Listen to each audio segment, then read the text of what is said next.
This is One Sentence News, a daily podcast featuring 3 news stories with a sentence-long summary and 1 sentence of context apiece. I'm Colin Wright.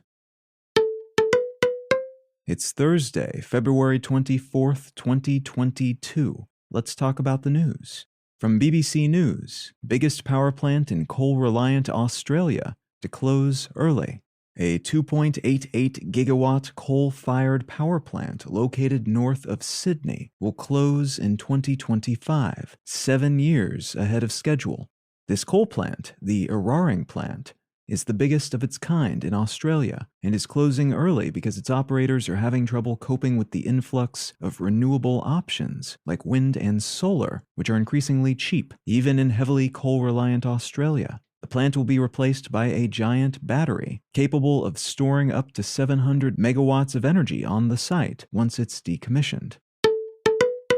From Reuters, Ukraine declares state of emergency and separatists ask for Russian help. In the wake of Russian President Putin's formal recognition of 2 separatist states in eastern Ukraine, the Ukrainian government has declared a state of emergency, and the Russian government has said the separatist governments have requested military assistance to help stave off what they call aggression from Ukraine.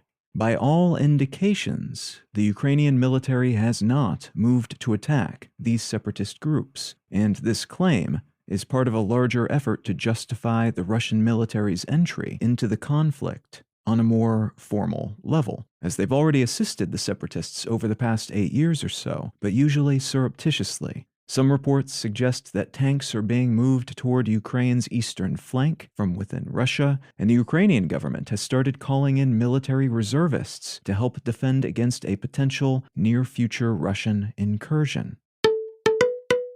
And from Axios, Iraq's second-largest lake is drying up, turning up dead fish. One of Iraq's largest lakes, which was formerly a tourist attraction because of its large fish populations and beautiful scenery, has been depleted by an ongoing water shortage which dramatically reduced water levels, leaving more fish stranded than are caught by local fishermen.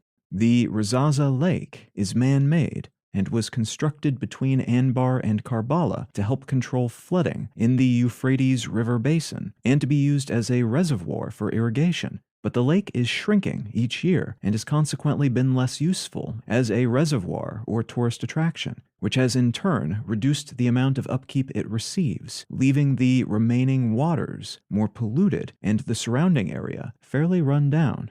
Local officials tasked with maintaining the lake have said they're unable to do much about it because the drought that's causing its depletion has also led to a shortage of water elsewhere, so they don't have the water resources necessary to top it up. If you're finding some value in One Sentence News, consider leaving a quick review wherever you get your podcasts and/or sharing the show with a friend. You can find out more about this show or subscribe to the email version at onesentencenews.com, and you can support this and other related projects, like the Let's Know Things and Brain Lenses podcasts at understandery.com.